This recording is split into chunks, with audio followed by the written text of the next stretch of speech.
What's going on, my Jets family? I want to thank you guys, like always, for tuning in to the Take Flight Spit and Fire podcast. I appreciate you guys being here. I'm excited to be talking about you about them Jets. So, before we get into it, first things first, if you guys could please subscribe to the channel if you haven't, you could do so by clicking on the logo in the bottom right corner of the screen. Be much, much appreciated. But as you guys remember, last week we talked all about Elijah Moore and the superstar that he was becoming and that he had arrived on the scene. We talked about the numbers he'd put up before this last Sunday. We talked about the numbers he put up in the 3 games prior, how good he was looking, the quality player he was becoming. It was taking him some time to develop, but like we talked about last Monday, it takes some time. Not everyone's going to be immediate. And the week before that, you guys remember we talked about Michael Carter. We talked about did Michael Carter have his breakout game? We thought he definitely might have with the numbers he was putting up, with the way he was playing, the quality of play we were seeing from him. Well, it looks like both of them, they've emerged. They've emerged and they've shown the stars that they can become. And it's really exciting, man. Now, obviously, there's a lot of things to not be excited about as a Jet fan, but you got to find, the things to be excited about. And those are 2 players to be very, very excited about. So let's start with Elijah Moore, who, as you guys know, we got in the second round, who a lot of people like Kim Jones have said, a lot of people are going to be saying how Elijah Moore should have never made it to the 34th pick. And he's starting to show that already. So if you guys haven't, you check out last week's episode. We got into all the reasons why Elijah Moore was starting to emerge onto the scene, why he was starting to explode and show that he is becoming what we all expected and hoped in the preseason. Remember, in the preseason, he was absolutely killing it, but it was taking time to come on. Well, this last week, guys, this last week was a thing of freaking beauty. You guys saw what he did. You saw the numbers Elijah Moore put up. I put them out in case you guys, didn't see it. 11 targets went Elijah Moore's way. He hauls in 8 of them for 141 yards. Averaged 17.6 a reception, which is damn good, and gets a touchdown too. In fact, Elijah Moore has now had 4 touchdowns in the last 4 consecutive weeks. Remember, like we said last week, that's going to be pretty damn impressive. That's going to be tough to consistently replicate every week.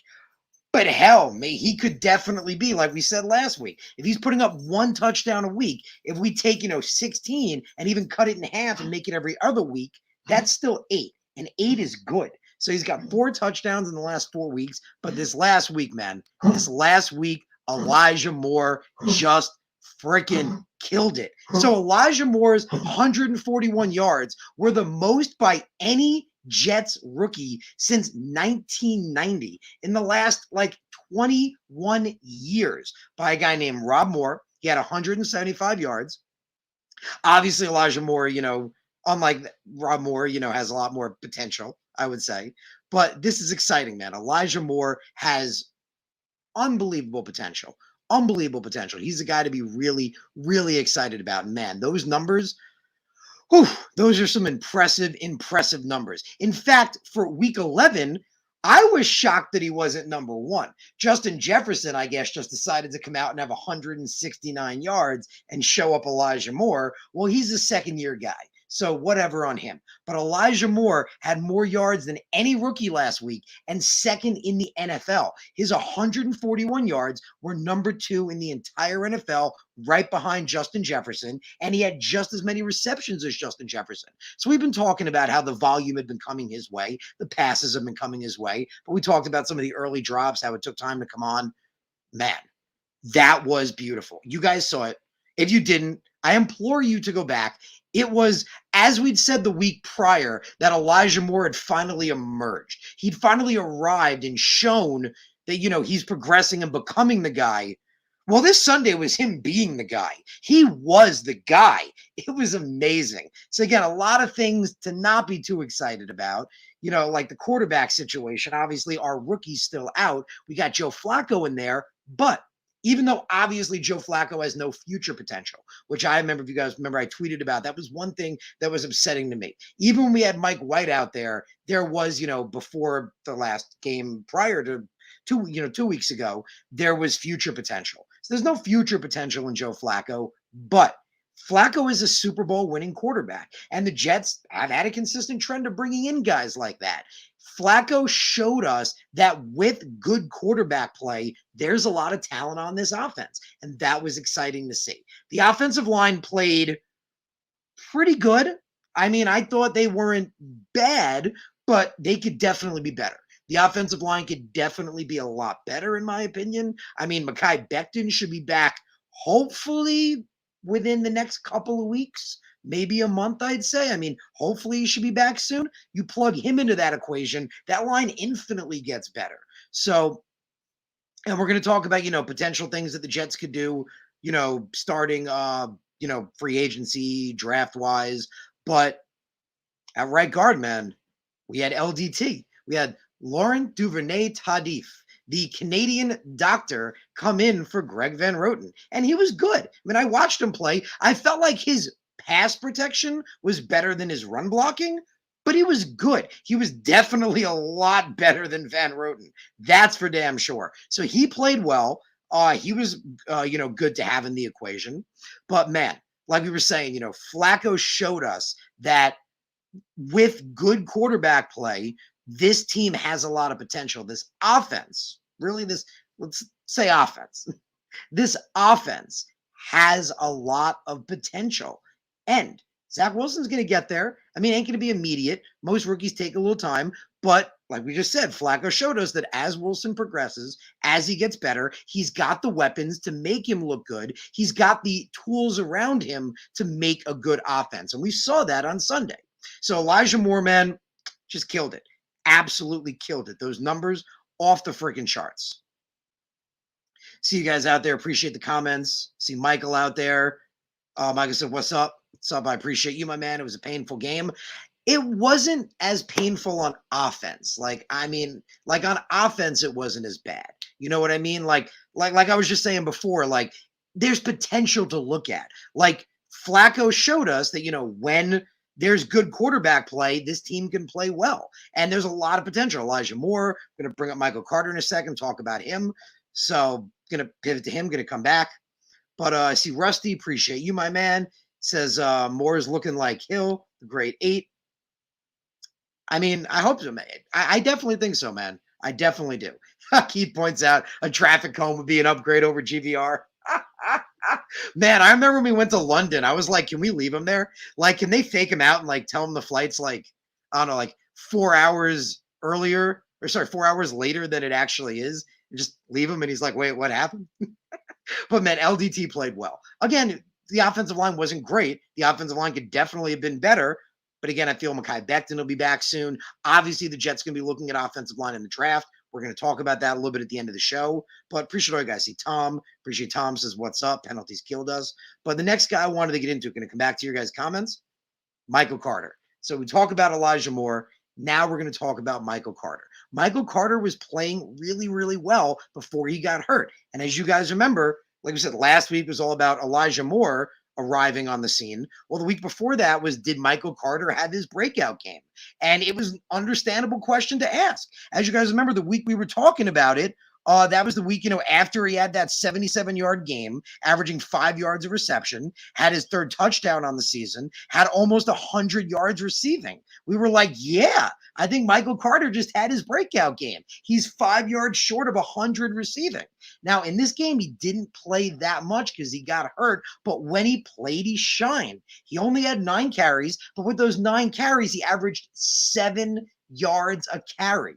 7 for a guy that everyone's like is too small. He's not big enough. You guys remember my big take? I was like, just because Javonte Williams is like 12 pounds heavier, everyone's like, he's the guy. But it's like Michael Carter was better.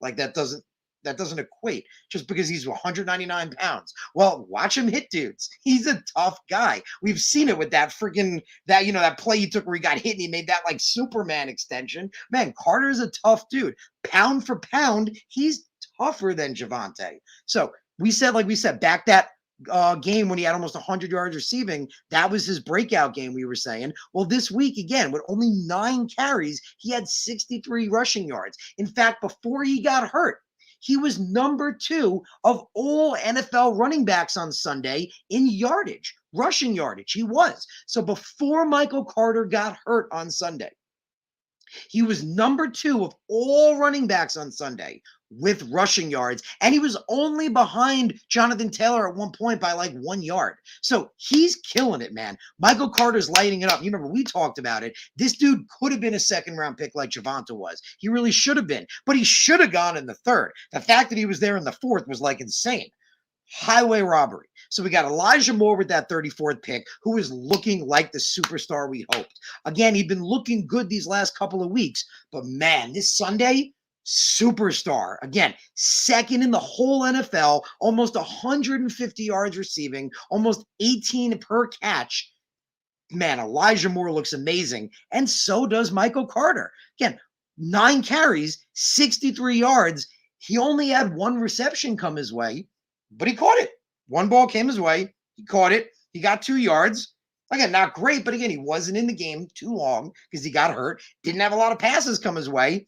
If he catches everything that comes his way, you can't fault him. And he was awesome in the running game. This dude, like I've been talking about, you guys remember I was saying it here, that he's a much tougher runner than his size, and his patience and agility really makes him an excellent running back. So, man, this is exciting.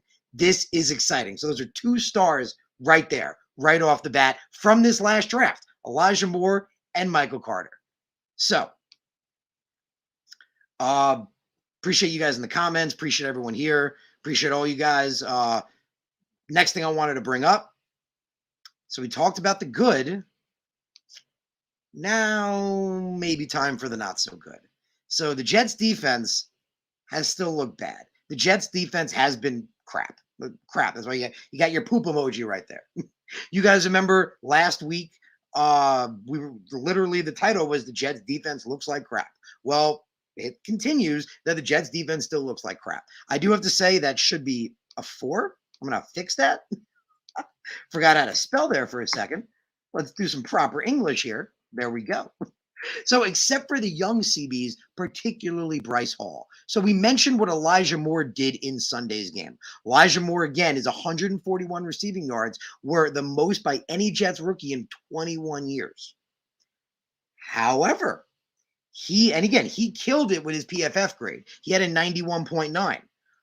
But so did Bryce Hall. Now, you guys remember, I've been telling you all offseason. Remember where you heard it? I was saying it's Bryce Hall lockdown season. I was shouting it from the rooftops. I was shouting it from the balcony. I was ready to go. It is Bryce Hall lockdown season. This kid was a 5th-round pick. He should have gone a lot higher.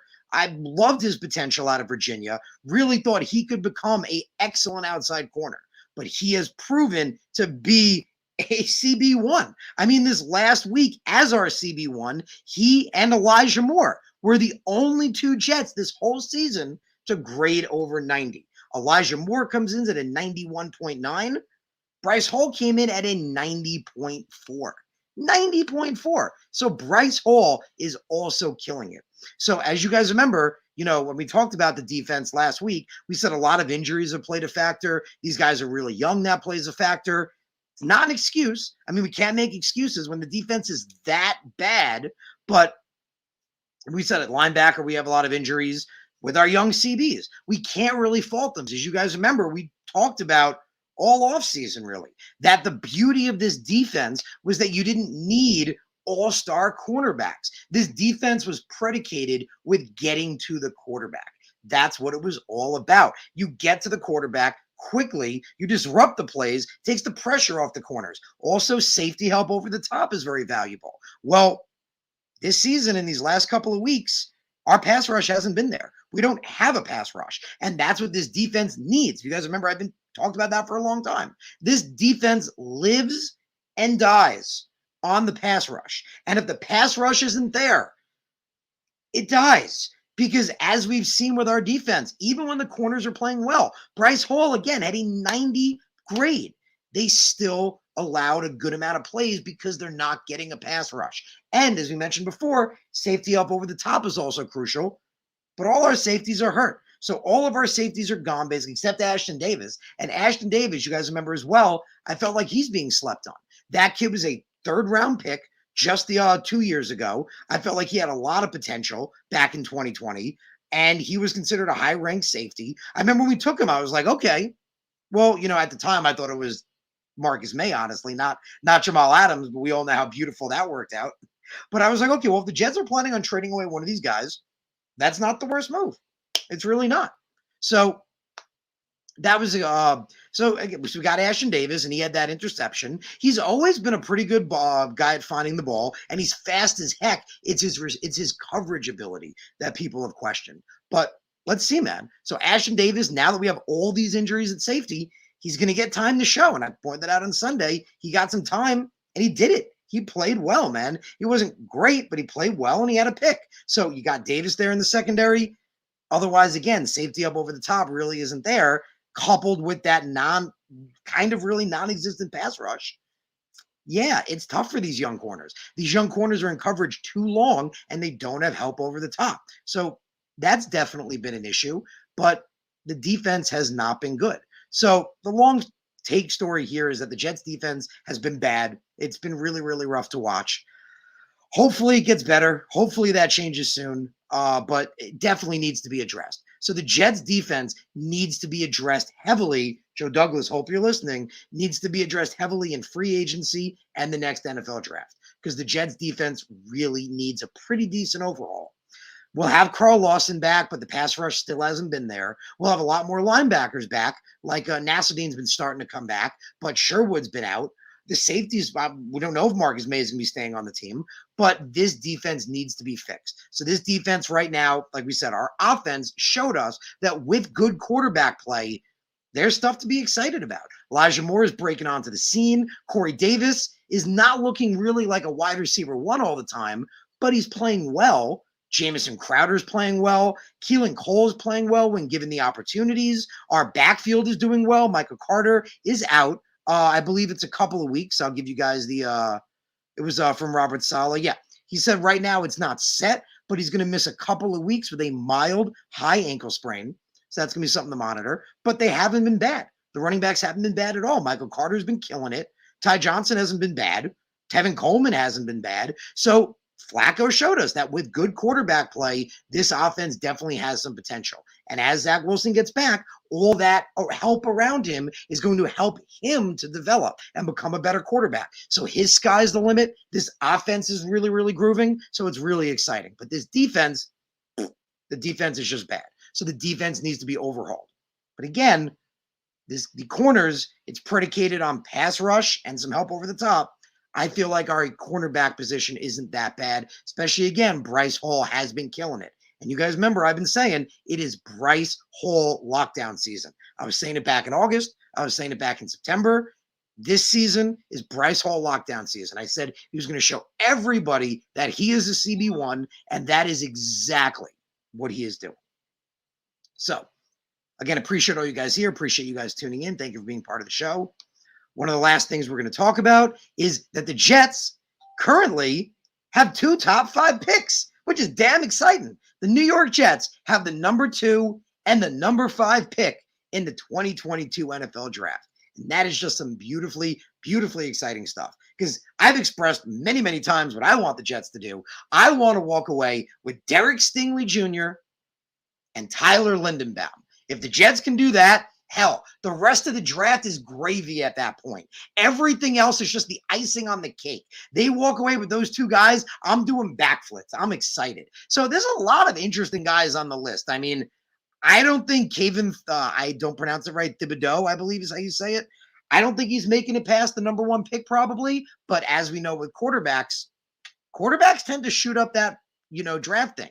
We saw, a couple years back with Myles Garrett going first, but a lot of times quarterbacks tend to go really high, cause those guys to fall. So Kayvon is always an option at edge. We need safeties. I don't think the Jets are going to go safety that high. Safety is not a premium position, as we know. Even guys like Justin Simmons, he's only making $15 million a year. This is not a premium position. I don't think they would take Kyle Hamilton with like the number 2 or 3, but it's a possibility. It is a possibility. Another possibility also, and again, I disagree with it, would be somebody like Andrew Booth Jr. from Clemson. Yeah, I say you take Derek Stingley. Like Derek Stingley for years has looked like the best corner in college football. So I don't see how you take Booth over Stingley. Like that just, I'll be honest, my brain can't process that. It doesn't make sense to me. But it could happen. Booth has been shooting, from what I've seen, he's been shooting up draft boards, just shooting up them. Where he started as like, earlier in the season and like at the end of last year started as an arguably late first round pick. Now he's being argued as a top 5. So, but again, my opinion, you take Derek Stingley Jr., you get that guy, the guy that has been hands down the best corner in college, who's just going to step into CB1 day one. Him and Bryce Hall on the outside. Come on, guys. Derek Stingley Jr. and Bryce Hall as our outside corners. That defense just got a hell of a lot better. A hell of a lot better. Good luck stopping those two gentlemen. Good luck throwing against them. Now, next pick, you got to take Tyler Lindenbaum. That's just how I look at it. I mean, yeah, there's guys like Kenyon Green if you want to go with an interior offensive lineman, but you got to go with the center. You guys know how I feel. Center, most important position on the offensive line.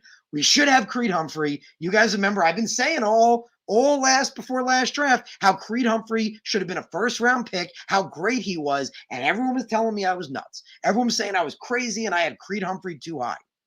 Well, you guys have seen the numbers. I mean, I'm the one laughing now. You guys have seen the numbers. Creed Humphrey is easily the best the best rookie in college football right now. But more importantly than that, his cerebral ability. And you guys remember we talked about that Nick Mangold aspect, that second quarterback on the field, the guy that studies film and understands alignments and can call blitzes and certain formations and shifts. That's invaluable, especially to a young quarterback. So I wanted Creed Humphrey so bad. I mean, I love the guys we got. I wish we could have made it work because, again, Creed Humphrey's not just the best offensive lineman, but arguably the best player right now, the best rookie in college football. In the best rookie in the NFL. But Tyler Lindenbaum is the best center in this NFL draft. And we need one bad, guys. Now, we get him at center. Connor McGovern hasn't been playing bad. I mean, he's had some bad games and some bad plays, but overall, he hasn't been playing bad. Move him to guard. Now you have, maybe we re-sign Morgan Moses, keep him as depth. You got Mekhi Becton at left tackle. You got AVT at left guard. You got Tyler Lindenbaum at center. You got Connor McGovern or maybe somebody else at right guard. And you got George Fant at right tackle. That sounds like a damn good offensive line with me. And a guy like Morgan Moses that, God forbid, you need another lineman, you have one. So there's a lot of different ways to go with those top 5 picks. I mentioned a couple of the guys. I guess maybe you could throw like, Aiden Hutchinson into the edge mix, or maybe George Carl Tiflis, if I'm saying it right. But man, you guys know how I feel. I want Derek Stingley Jr. and Tyler Lindenbaum. That happens. We won. Everything after that is gravy. Absolutely everything after that is gravy. So if you guys want to, with the comments, please bring them on. If you guys want to bring anything up, please, any questions you want to ask, anything you want to point out. Like always, I appreciate you guys being here. You guys are my Jets family. I appreciate you tuning in. Thank you for being part of the show. Thank you for being part of the podcast. Tom saying, what's up? Appreciate you, my man. Thank you, Tom. Thank you for being here. Points out penalties killed us. Man, we've talked about this for so long. They just hate us. That's how it is. Like, it always feels like they're calling stuff either against us or not for us. That's just always how it feels. Like, we see something happen, like in that game, there was that clear, I'm trying to remember now. I think it was a pass interference, I believe, but a clear play that I remember should have been a penalty, and it wasn't. Wasn't a penalty. Nothing called. And even the announcers are pointing out it was a penalty. All you guys in the stadium were moaning and groaning. You knew it was a penalty. So, man, penalties have always killed us. But to be fair, I don't put it all on the Jets. Like, it's a little weird. Like, they don't call things on us that are blatant and then call stuff that we're like, well, why'd you call that? So, but I appreciate all you guys being here. I appreciate you guys tuning in. Appreciate you guys being part of the Take Flight Spit and Fire podcast. Appreciate you guys taking time on your Mondays to be here. But yeah, man, Elijah Moore, Michael Carter, looking like two absolute studs, especially Elijah Moore. The defense has been struggling, but man, we got some bright spots on it. A lot of young guys still developing. But guys, 2-5, we got to do it. There's so many options, but in my opinion, you take Derek Stingley Jr. with the first pick, and then you take Tyler Lindenbaum with the next. And man, just whew, everything after that is gravy. The Jets will have officially killed that draft.